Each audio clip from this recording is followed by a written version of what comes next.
Guinea. Now I give the floor to Her Excellency Maria Teresa Lazaro, Secretary for Foreign Affairs of the Philippines.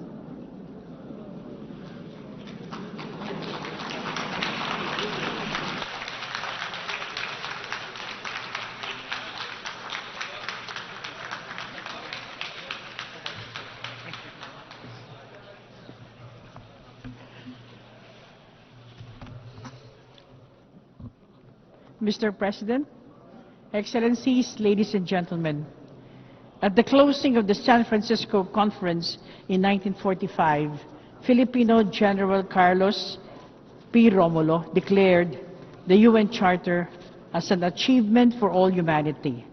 It is an accomplishment, he said, that will embrace and protect us at the same time that it liberates the human spirit.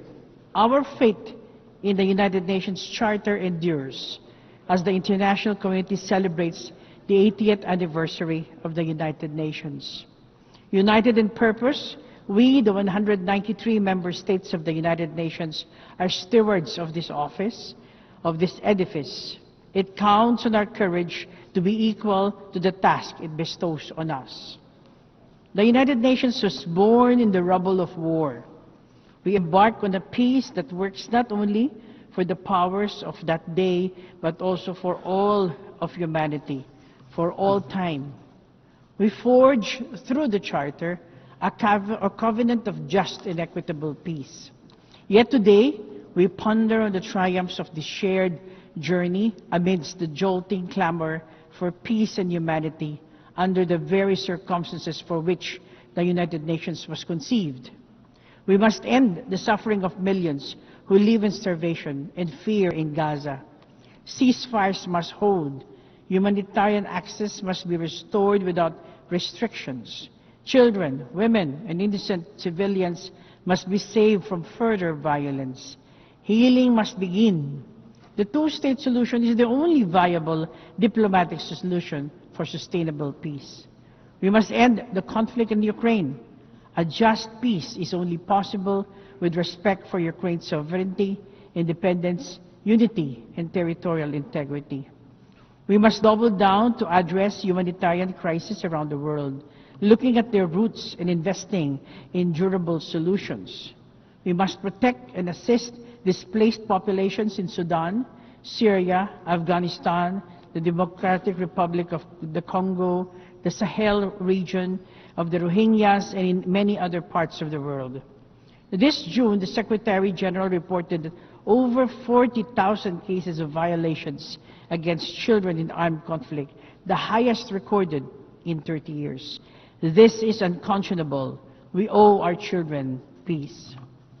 Excellencies, distinguished delegates, as UN founders recognized that peace was the antidote to fragility and uncertainty after the war, this time's call on the United Nations, particularly the Security Council, to make bold decisions. We must forge new pathways for international peace and security. This is a challenge that the Philippines is ready to rise up to as we seek a non-permanent seat in the Security Council for the term 2027-2028. We look ahead to the solemn honor of serving this body. The Philippines is committed to contribute to the Security Council in a manner that takes into account the views and concerns of the general UN membership and other principal organs of the United Nations. We recognize the weight of the responsibility of the Security Council. When it acts for the interest of humanity, it is a fulcrum of change, a force for good, and a bastion of hope for populations trapped in hopeless situations.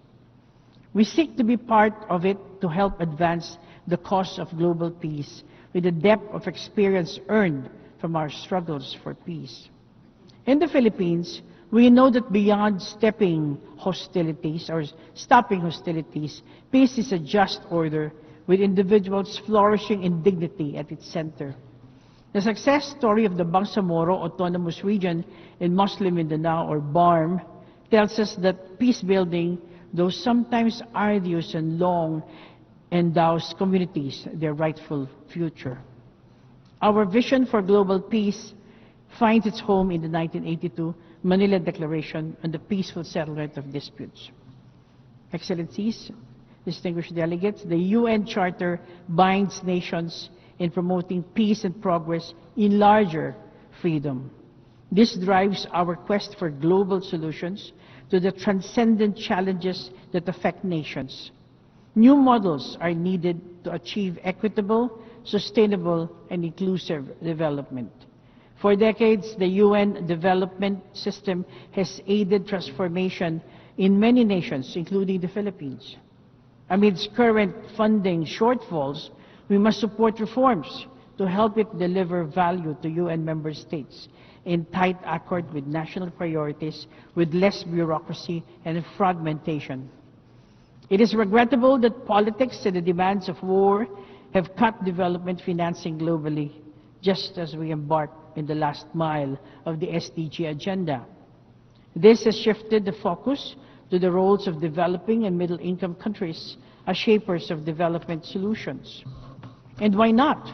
Together, we are the fastest growing economies, the largest consumer markets, and the top sources of human capital. Even as we manage our share of economic vulnerabilities within our borders, developing nations are assuming greater responsibility as agents of transformative and inclusive cooperation. We are actively reshaping the global development agenda in the 21st century. In the Financing for Development conference in Sevilla, we faced the sobering truth that the current financial system is untenable. It is one that has fostered debt burdens and perpetuated power imbalance, a system that mires the poor and favors the wealthy. Structural asymmetries undermine the ability of developing countries, particularly climate-vulnerable ones, to mobilize the scale and quality of finance required for resilient development. Access to finance remains skewed. Climate-vulnerable developing countries face borrowing costs that exceed their projected growth rates. The eligibility criteria for concessional finance is tied to outdated income classifications with no account for risks and vulnerabilities faced by many countries that need such lifelines for sustaining their growth. Reforms are long overdue. Multilateral processes must confront the widening gap between climate ambition and the means of implementation, whether in terms of financial resources, technology transfer, or capacity building. Developed countries must fulfill their financial obligations. Multilateral development banks must do their part. Climate finance is a binding commitment as affirmed by the International Court of Justice in its unanimous advisory opinion last July. We need to rebalance decision-making power in global financing institutions. Developing countries must be co-architects of systems that determine allocation, eligibility, and accountability. As a maritime country known for its mega biodiversity, the Philippines considers the sustainability of our environmental ecosystem as key to our climate and economic resilience. I am pleased to announce the Philippines' ratification of the BBNJ agreement, and this is in line with our commitment to the rules-based international order and the 1982 UNCLOS. We are determined to advance the just governance of the oceans and the conservation of maritime biodiversity.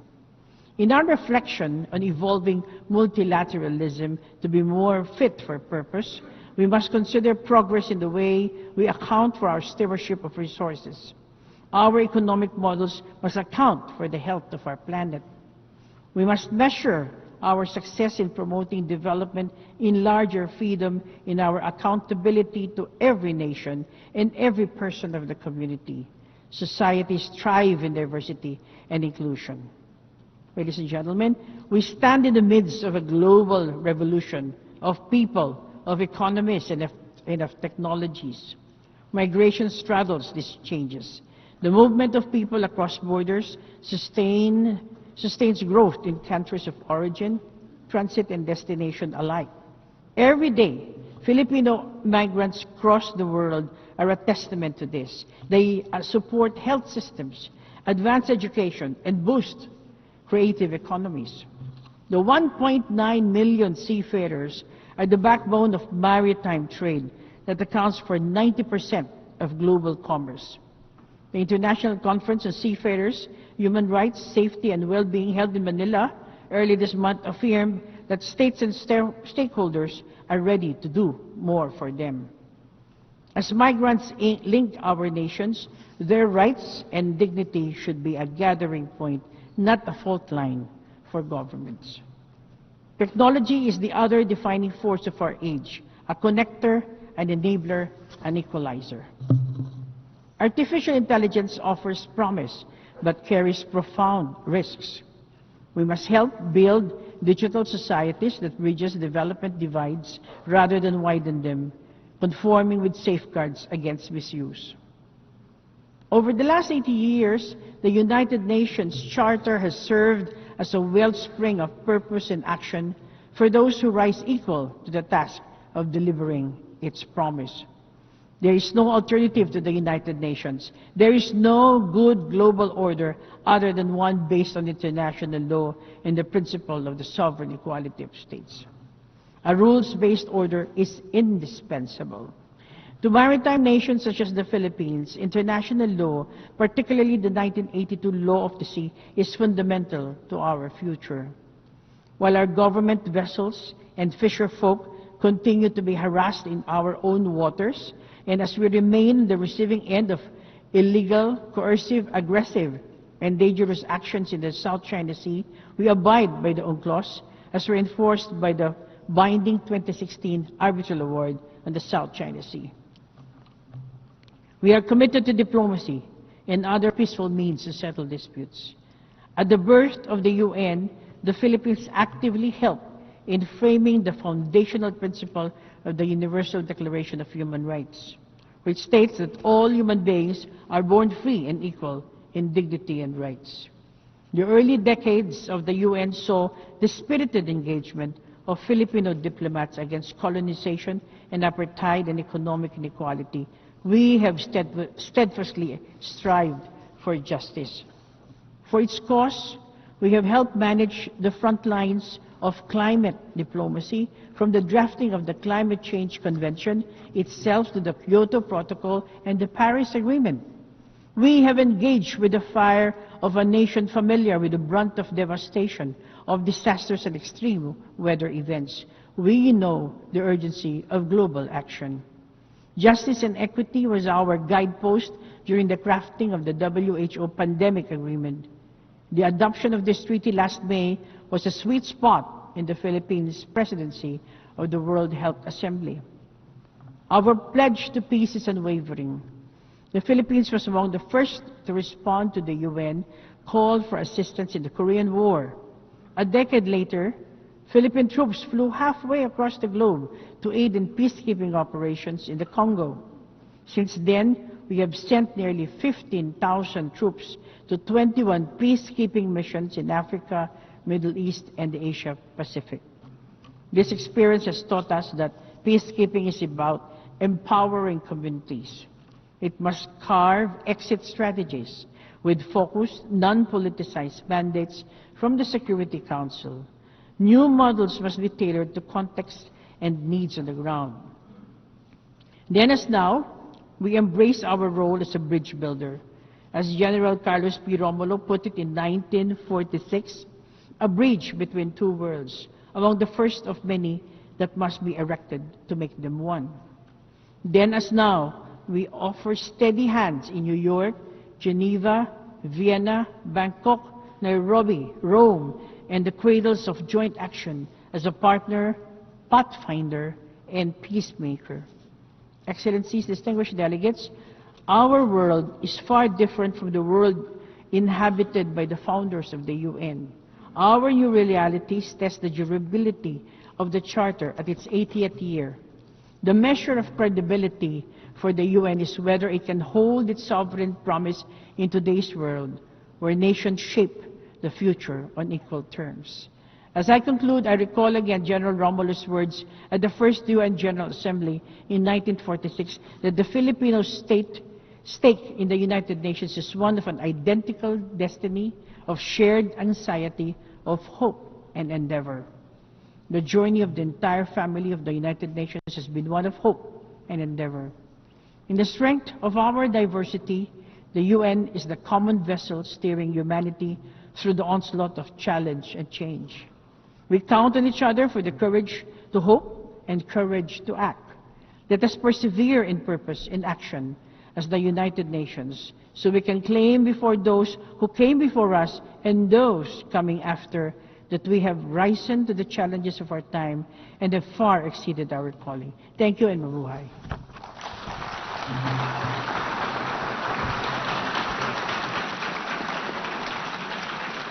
I thank the Secretary for Foreign Affairs of the Philippines. I now give the floor to Her Excellency Lana Nusseibeh, Minister of State for Ministry of Foreign Affairs of the United Arab Emirates.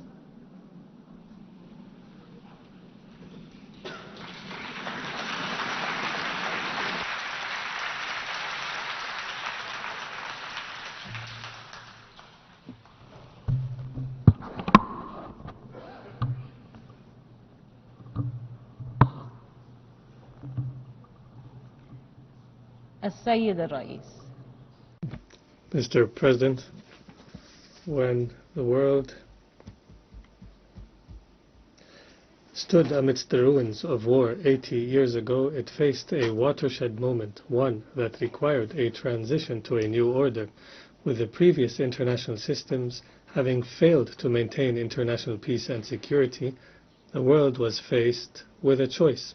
It chose peace and embraced a new era of international cooperation and solidarity, embodied by the establishment of this organization. Today, we once again face a pivotal moment. Today, the world is marked by turmoil, conflict, and humanitarian crises. Threats to state sovereignty, proliferation risks, and extremist ideologies persist, undermining the foundations of stability and development. Amidst these challenges, my country has chosen the path of prudence and de-escalation, leveraging its capabilities to build bridges, prevent conflicts, and place the interests of humanity above all. We have sought to strengthen the mechanisms for international cooperation and multilateralism, as well as the norms and principles of the UN Charter and international law. In doing so, the UAE promotes the principles of good neighborliness and respect for sovereignty of states to create opportunities and advance progress in every field. My country has also championed genuine humanitarian diplomacy aimed at preserving the dignity of individuals in the most difficult circumstances. We have sought to bridge divides, facilitating the exchange of thousands of prisoners between Russia and Ukraine, hosting peace talks between Azerbaijan and Armenia, and undertaking efforts to de-escalate tensions in South Asia and beyond. In the face of these global challenges, the United Arab Emirates remains committed to diplomacy, peaceful solutions, and dialogue. Our aim is not simply to manage conflicts, but to resolve them sustainably. The urgent need for this approach is clear around the world, whether in the Gaza Strip, Ukraine, Sudan, Yemen, Libya, or the Sahel. Many of the crises around us have been exacerbated by extremist ideologies, hate speech, and incitement. That is why we are leading efforts to advance the tolerance, peace, and security agenda, to uphold the values enshrined in the UN Charter, and to break cycles of conflict. There is no doubt that what we are witnessing today in the Palestinian-Israeli conflicts is not only a result of, but serves extremists and warmongers' efforts who seek to undermine the path to a peaceful resolution. Nothing can justify targeting tens of thousands of civilians, or besieging them, or starving them and forcibly displacing them, nor can anything excuse the pursuit of unacceptable expansionist ambitions, including the threat of annexing the West Bank. Similarly, there is no justification for the taking of hostages or the targeting of civilians in conflict. We emphasize the need to protect the hostages as per international humanitarian law. This situation also cannot serve as an excuse to attack countries in the region.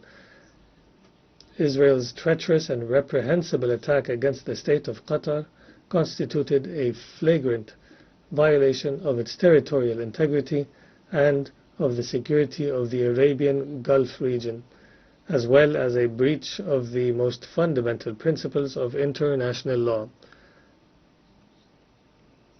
Aggression will not bring stability to the region. My country has always believed in the centrality of the two-state solution and the realization of an independent, sovereign Palestinian state with East Jerusalem as its capital, living side by side with the state of Israel in security, peace, and prosperity. This is the fundamental requirement for achieving a permanent, just, and comprehensive solution to the issue, with a Palestinian state capable of fulfilling the aspiration of the Palestinian people, restricting the use of weapons, and ensuring security, stability, and the rule of law, with no place for terrorists and extremist groups. My country also welcomes the growing recognition of the State of Palestine. We invite others to follow this approach as an investment in a better future for the region. Our first and most urgent demands remain an immediate and permanent ceasefire in Gaza, ending the siege on Gaza, releasing the hostages and detainees, and urgent unhindered delivery of humanitarian aid at scale. The UAE continues its role as the largest donor of aid to Gaza, mobilizing all its relations, resources, and capabilities to this end. We will continue to deliver aid to the most in need despite the restrictions and obstacles. As part of our commitment to prioritizing diplomatic solutions and justice in the international system, my country continues to place the dispute of the three occupied Emirati islands in the Arabian Gulf, Greater Tumb, Lesser Tumb, and Abu Musa, at the forefront of our national priorities. We continue to call on Iran to end its occupation of these islands, which are an integral part of UAE territory, as well as to respond to our repeated calls to resolve this dispute through direct negotiations or by resorting to the International Court of Justice. We also reiterate here our full support for Moroccan sovereignty over the Moroccan Sahara and endorse the autonomy initiative within the framework of Moroccan territorial integrity. Mr. President, the brutal scene unfolding in Gaza is not the only crisis engulfing our region. In Sudan, people are experiencing immense human suffering and famine. My country stands with the Sudanese people, supporting their aspirations to end the civil war and its profound humanitarian consequences. We underscore the importance of the statement by the Quad on Sudan and the call for a humanitarian truce. We stress the importance of reaching an immediate ceasefire and ensuring unhindered access for humanitarian aid throughout the country. Sustainable peace cannot be achieved through military means. A transitional process must be pursued in Sudan, leading to an independent civilian government. one that is not controlled by any of the warring parties and which denies space to extremism and terrorism. Mr. President, my country is committed to supporting the role of international organizations and multilateral institutions. There is an urgent need to develop and reform the existing institutions for collective action, especially the UN and Security Council. In particular, the UAE views the UN80 initiative as an opportunity to both strengthen the organization's capabilities and ensure a clear vision for its work in the decades ahead. This vision of UN reform is consistent with the UAE's ambitious national approach. Under the wise leadership of His Highness Sheikh Mohammed bin Zayed Al Nahyan, President of the UAE, may God protect him. It is a vision for an effective and equitable international system capable of serving humanity and working collectively to achieve comprehensive and sustainable prosperity. This is reflected across the UAE's policies. Regarding the economy and development, we have doubled our foreign investments in various projects. We have expanded the scope of our partnerships, delivering shared prosperity, particularly with the Global South. This includes in Africa, where our investments have extended across various sectors, reflecting our belief in the importance of openness and engagement to achieve shared development, prosperity, and stability.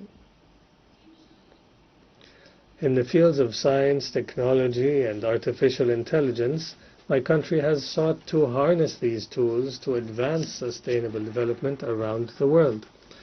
We support countries to build their technological capacities while respecting their national values and priorities, and ensuring the responsible and ethical use of these technologies in accordance with international law.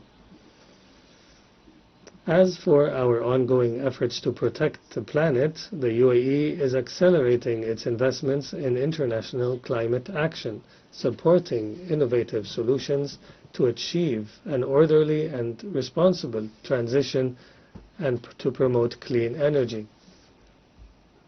My country affirms its full commitment to implementing the outcomes of the UAE consensus from COP28 held in Dubai in 2023.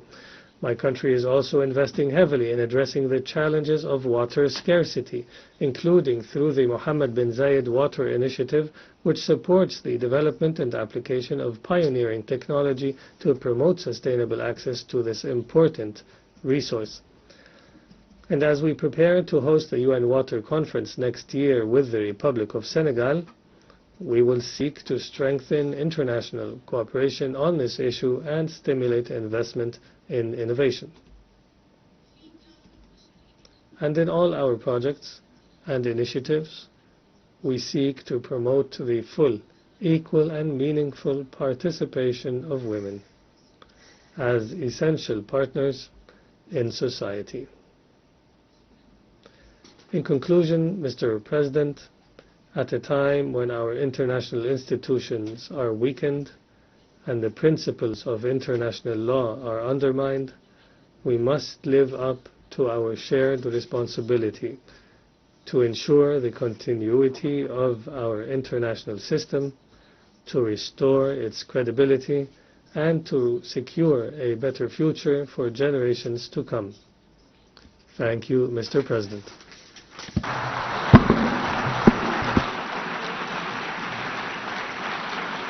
I thank the Minister of State for Ministry of Foreign Affairs of the United Arab Emirates. We have heard the last speaker in the general debate for this meeting. We will continue the general debate on Monday, 29 September at 9 a.m. in this hall. The exercise of right of reply has been requested. May I remind members that statements in the exercise of right of reply are limited to 10 minutes for the first intervention and 5 minutes for the second intervention, and should be made by delegations from their seat. I call on the representative of Ethiopia. Mr. President, we ask for the floor in the exercise of the right of reply to the statement made by the Egyptian delegate against my country, Ethiopia. The unfounded claims we heard here today are also communicated to the Security Council. Ethiopia has provided a considered response based on truth and lessons from our knowledge of Egypt.